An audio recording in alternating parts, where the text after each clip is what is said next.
nahan 24 jam terus. Itu nggak ada tepuk tangan saya. Karena dianggap sudah biasa. Kenapa? Karena kecerdasan kita akan kebersihan tinggi, tapi kecerdasan kita akan kesehatan kok makanya tadi saya dapat tepuk tangan. Ya. Lanjut lagi.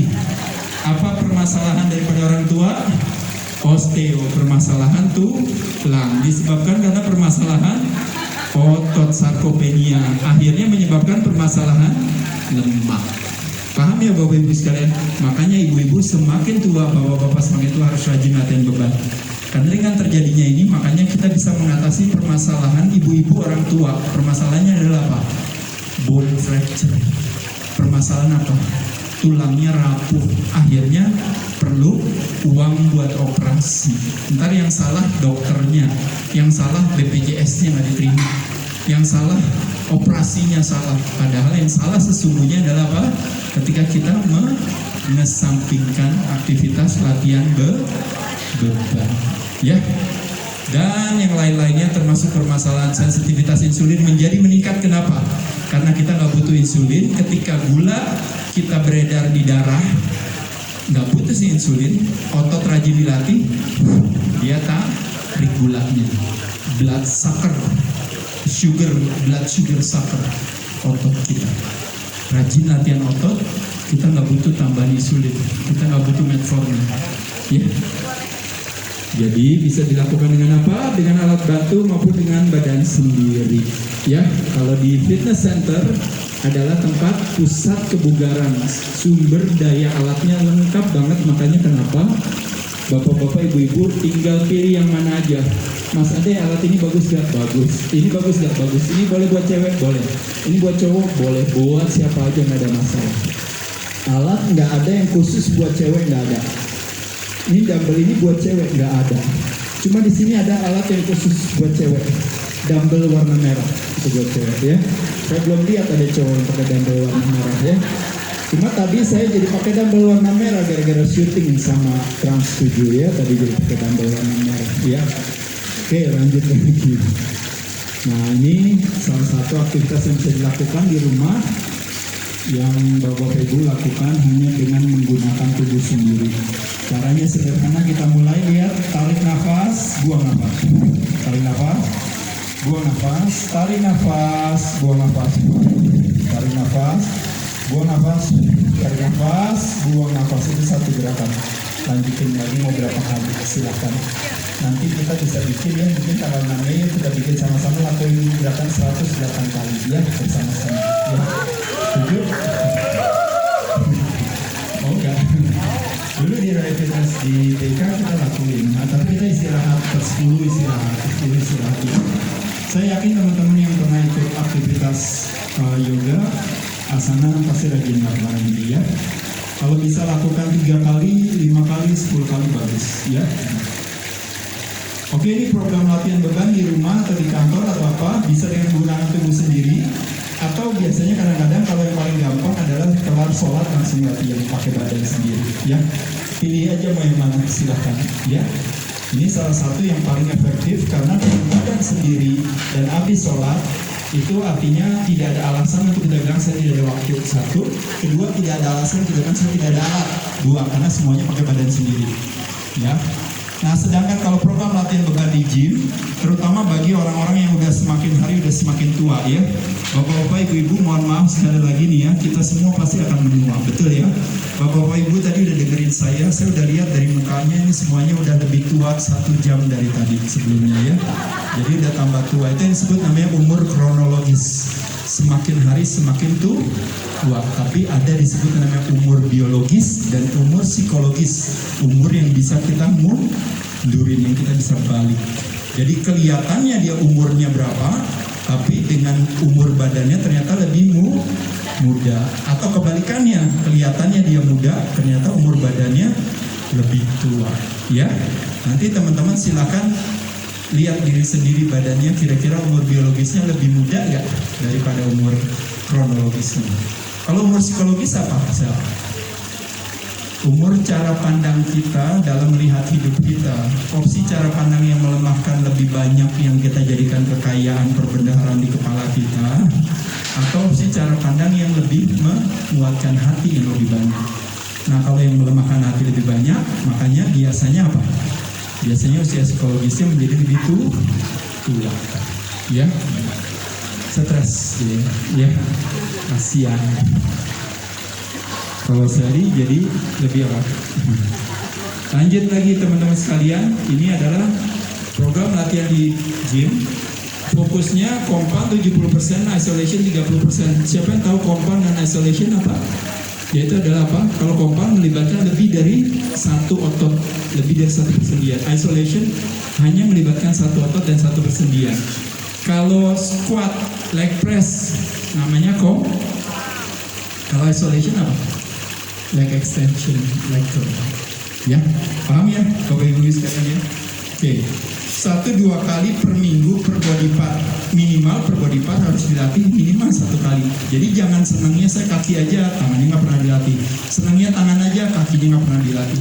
Dadanya nggak pernah dilatih karena saya wanita, saya takut nanti kalau latihan nanti payudara saya kecil. Udah dari sana, ya. Jadi santai aja, nggak apa-apa ya, teman-teman sekalian. Justru kalau kita kadang-kadang makan lemak banyak, otomatis biasanya kadang-kadang dada kita jadi lebih besar. Ya, begitu kita diet otomatis jadi lebih kecil karena itu hubungannya dengan kadar lemak ya. Selain itu juga minimal, katanya ini cuma minimal ya, kita ngomongin 9 set per minggu. Sebenarnya ini terlalu kecil sekali karena teman-teman latihan aja satu gerakan aja 3 set, teman-teman pindah ke tempat lain. Nah, ini mungkin penjelasannya lebih kepada buat orang awam sih ya, yang nggak pernah latihan ya. 6-12 repetisi artinya apa teman-teman sekalian? Kalau 6 kali aja susah, berarti bebannya terlalu berat. Kalau 12 kali aja gampang, berarti bebannya boleh ditambah. Paham ya? Sesederhana itu. Lanjut lagi prinsip latihan beban. Kalau bisa fokus ke compound tadi udah. 2, tempo gerakannya. Jadi buang nafas pada saat bagian terberat, tarik nafas pada saat bagian ringan. Buang. 1 repetisi kira-kira sekitar 4-5 detik. Artinya 1 detik di puncak gerakan, waktu narik, tahan di puncak gerakan 1 detik, turun 1-2 detik. Tahan, turun 1-2 detik. Jadi 1 gerakan kurang lebih ini. Jangan cuma 1 detik kena. Apa bedanya ngangkat 1 detik sama ngangkat 4 detik? Beratan yang mana? Yang pertama apa yang kedua? Kenapa beratan yang kedua? Karena time under tensionnya lebih panjang. Stres yang diterima otot, tekanan yang diterima otot, durasinya lebih panjang atau lebih pendek? Lebih panjang, 4 detik. Nah, jadi jangan buru-buru. Dorong, turun, dorong, turun, oke ya. Termasuk juga ini gerakannya sama tadi semua ya, negatifnya dikontrol ya. Dan terakhir isolation boleh gak sebagai penutup, nggak ada masalah, atau sebagai pembuka nggak ada masalah juga.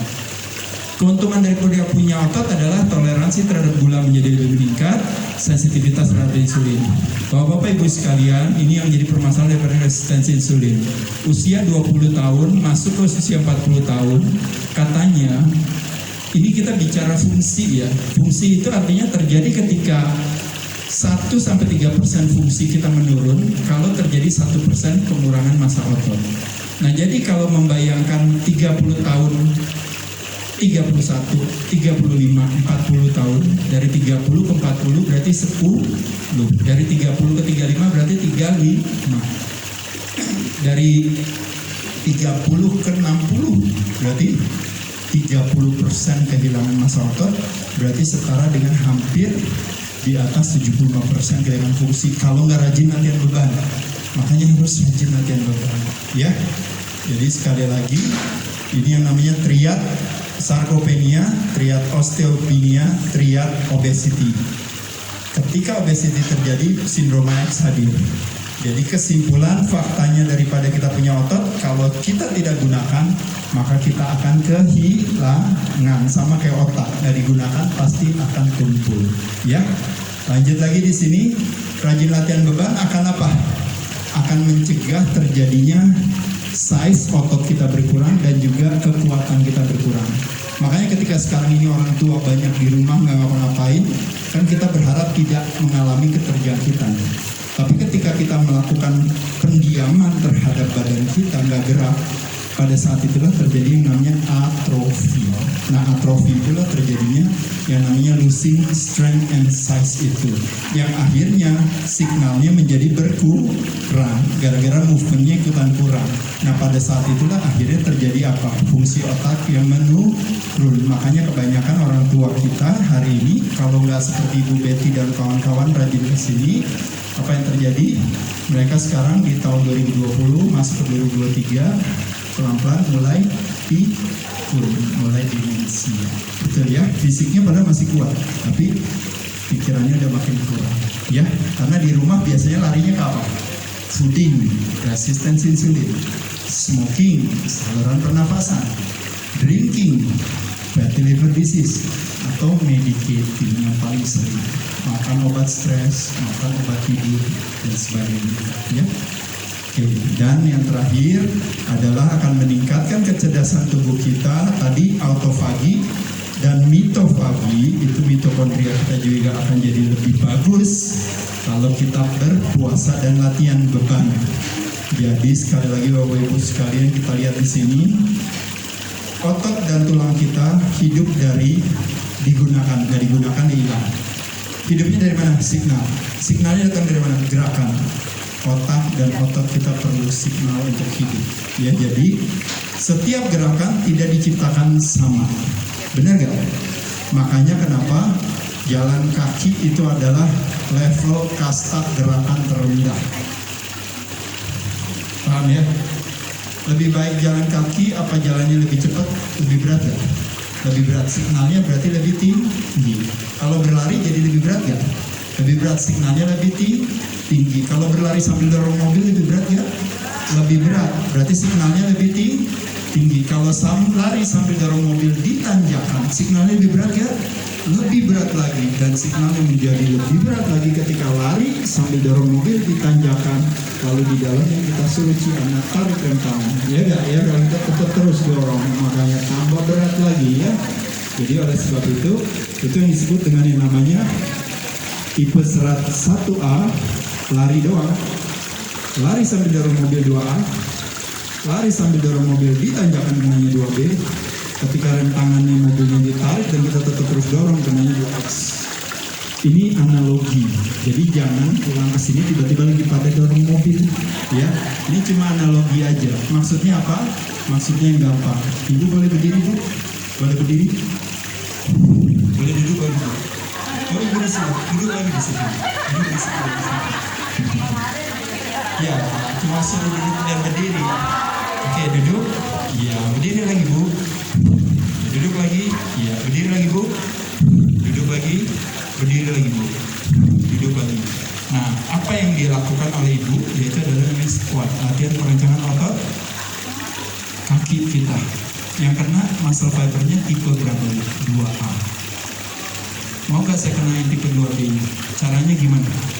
Dengan gerakan yang sama, yaitu adalah apa? Bukan membayangkan ibu waktu naik ke atas, bukan membayangkan mengangkat bokong ibu dari bangku ke atas, tapi pada saat ibu naik ke atas, ibu membayangkan lantai ini, ibu tekan. Kita mulai coba. Begitu naik Bu, tekan lantainya. Begitu naik, jadi pas naik, tekan lantainya. Naik, tekan lantainya. Ya, jangan buru-buru. Iya, jadi kalau buru-buru kan lebih ringan. Jadi ibu pas naik ibu kayak ibu seolah mau tekan. Ya, coba pelan-pelan Bu naik, tekan pelan-pelan. Pelan-pelan naiknya bareng sama saya. Tekan terus naik ke atas. Iya. Nah, pas turun juga kita bayangin kita tekan juga lantainya, tekan lagi. Pas naik kita tekan lagi, pelan-pelan rasain lagi. Pas turun kita tekan lagi, pelan rasain lagi. Nah, pertanyaan saya, kalau kita coba konsentrasi dengan kita rasain otot kita seperti itu, maka yang terkena adalah signalnya menjadi lebih naik kelasnya dari 2A jadi 2B. Tapi itu kalau ceritanya ibu cuma bisanya pakai badan. Tapi belum ibu cerita sih ibu bisa pakai apa? Pakai bebannya di tangan. Itu namanya progressive overloading number. Karena ibu bisa bikin dari 2A menjadi 2B. Artinya apa? Signalnya naik lagi persentasenya. Gitu ya Bu ya. Kalau ibu mau nambah lebih lagi, bisa lagi kita suruh Ci Sally atau di sini Mbak Lulu suruh ditaruh di belakangnya ibu ya, gendongan di sini, ibunya naik ya sambil ngangkat anak muda ya. Lebih sini tinggi lagi bu, cuman jangan lakuin itu bu. Nggak perlu sampai situ ya, kira-kira itu. Boleh tepuk tangan dulu dong buat ibu itu. Jadi Bapak Ibu sekalian, yang terakhir strateginya adalah istirahatnya cukup, karena hubungannya dengan apa?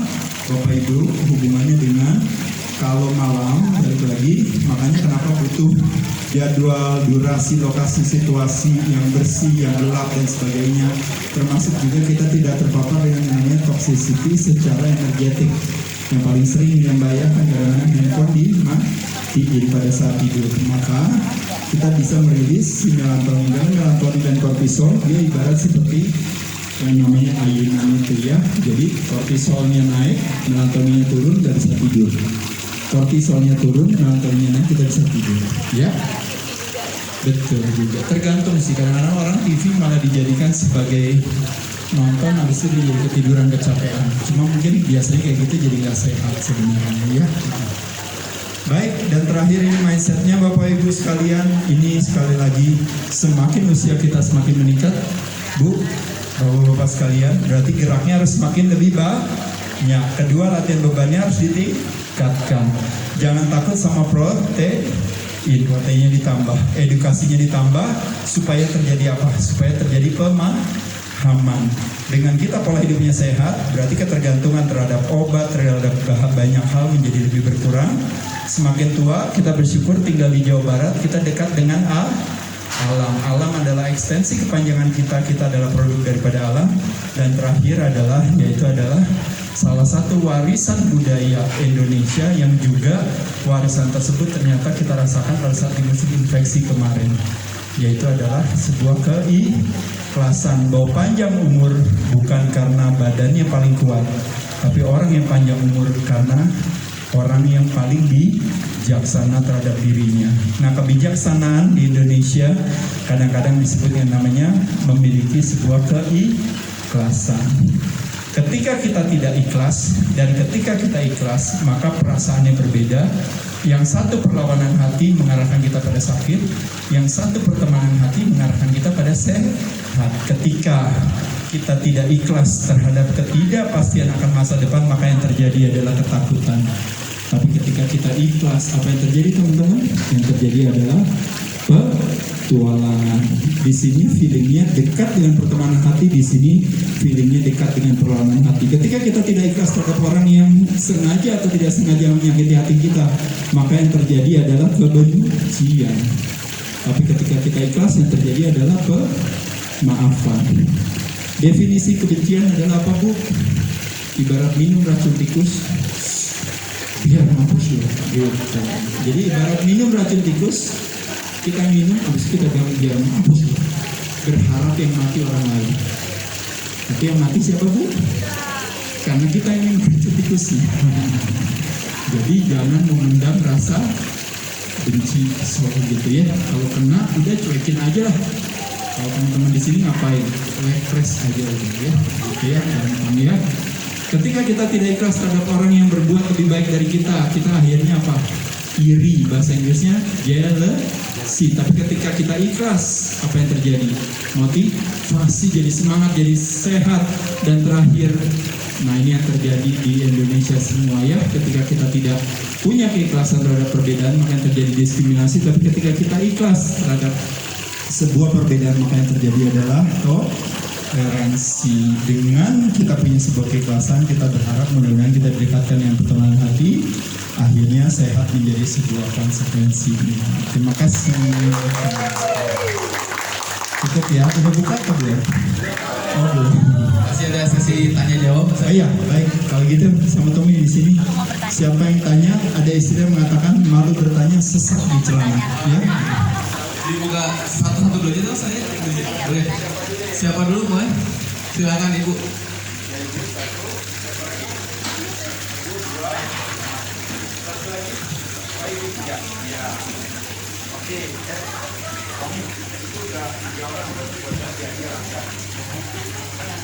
Assalamualaikum Pak Made.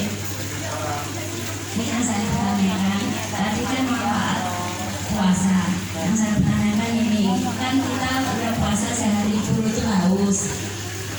Yang saya ingin berbuka puasa itu yang misalnya es atau puring-puringan itu, jadi pengen kan haus seharian puasa, dan kita ini yang didahului itu es gitu. Terus kalau yang saya tanyakan lagi, kalau yang sahur, kalau yang bagus itu mengkonsumsi yang sahur itu sebaiknya apa? Yang supaya badan kita seharian gak lemes gitu.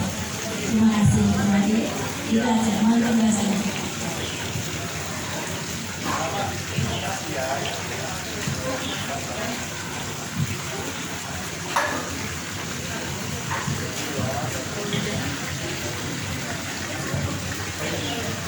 Baik, terima kasih Ibu ya.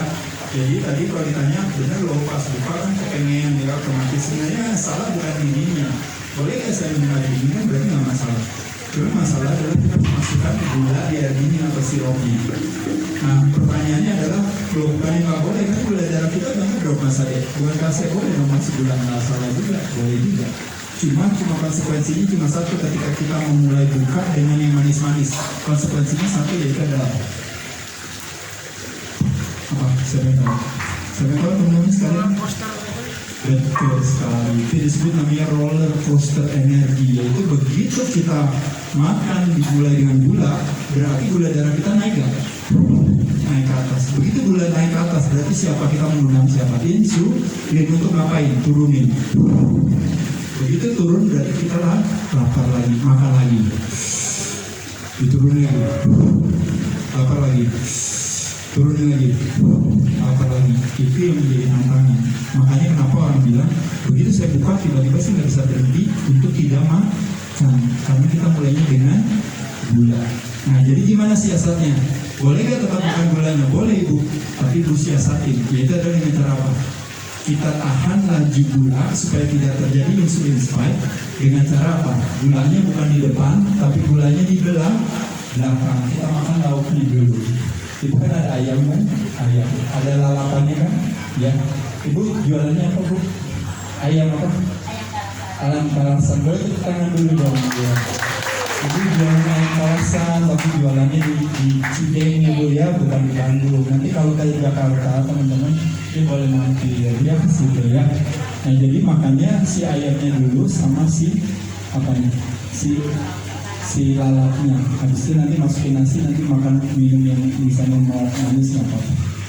Jadi it's not carbo first, tapi carboless. Baru ngomongin carbo first, carboless sama Mbak Naomi dikasih carbo first. Ini benar-benar lengkap ini. Nggak apa-apa. Karena apa? Karena dalam sebuah edukasi selalu ada istilah yang mengatakan, yaitu adalah apa teman-teman sekalian? Kapan waktu yang tepat buat mulai olahraga? Sekarang. Kapan waktu yang tepat untuk punya pola hidup sehat? Sekarang. Kapan waktu yang tepat untuk diet?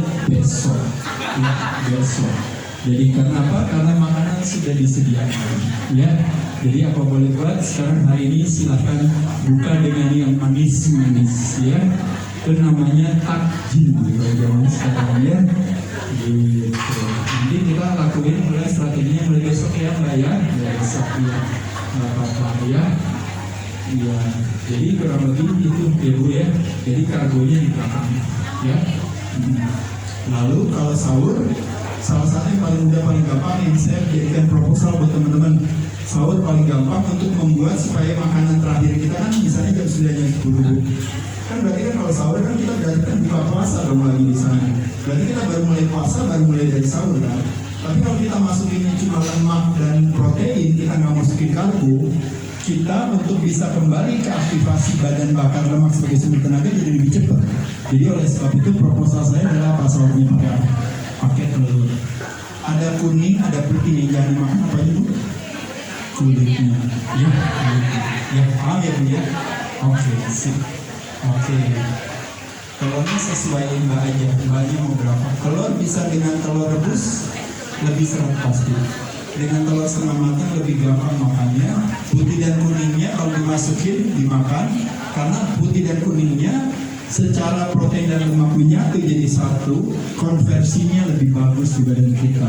Badan kita protein utilisasi waktu makan putih dan kuning jadi lebih tinggi dibandingkan yang cuma makan putihnya aja.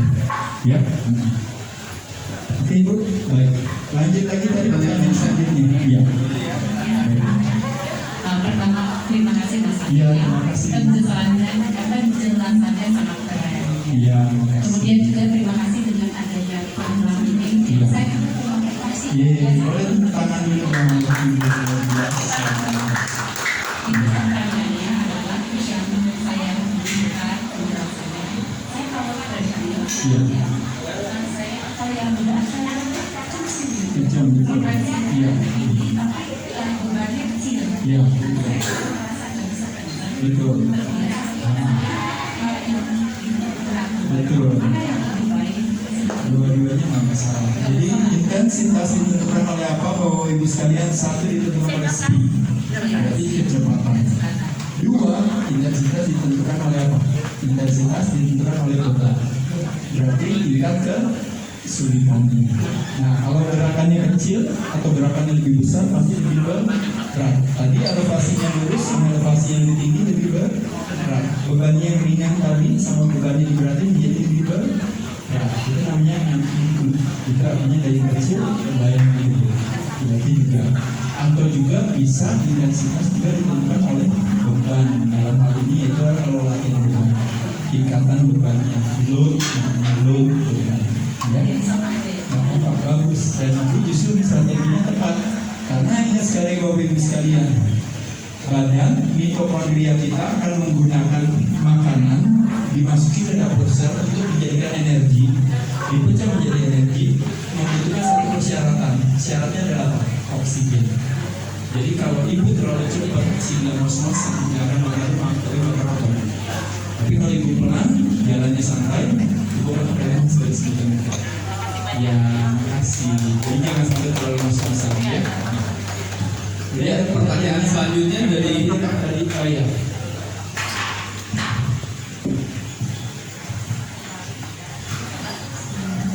Makasih Ya, makasih Mbak. Ya.